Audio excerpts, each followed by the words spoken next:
Welcome to today's episode of Bible in a Year. Today we are doing Exodus 31 to 35.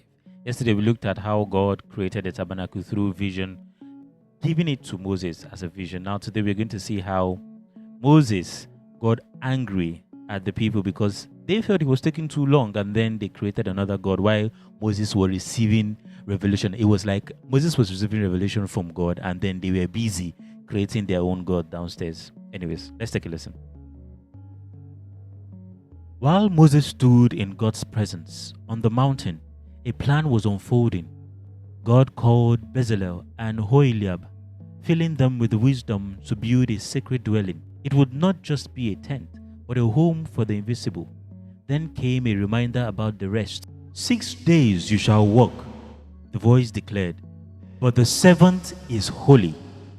When the voice finished speaking, he gave Moses 2 stone tablets written by his own hand. But in the valley, the people grew restless. Moses has been gone too long, they said, pressing Aaron to act. Fear spread among them, and their voices were like the buzzing of angry hornets. Make us a god who will go before us.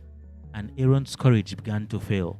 Aaron collected their gold and formed a calf. When it stood shining, the people celebrated wildly, shouting, "This is our God."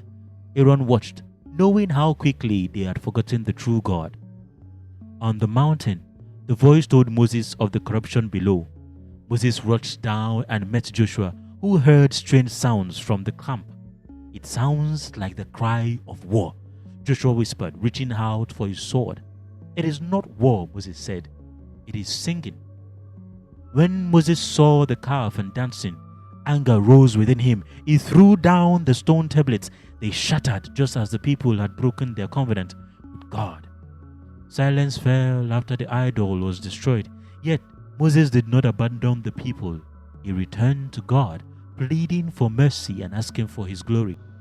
"You cannot see my face," the voice replied, "but I will put you in the cleft of the rock and cover you with my hand."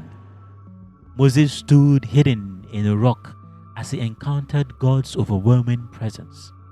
The voice told Moses to carve new tablets. Through the night, he walked, preparing for the law to be written again.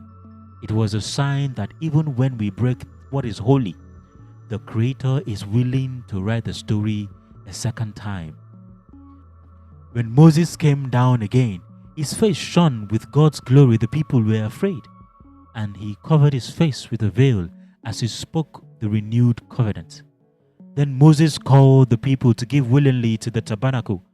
"Whoever is of a good, willing heart, let him bring a gift," he announced. A woman stepped forward with gold and cloth, and many followed, giving from their hearts. Soon the offerings overflowed. What began in fear was now driven by devotion as the people chose to honor God freely. Finally, Bezalel and Oholiab began the work.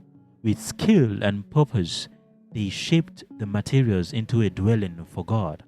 The past was behind them, and the vision was becoming real.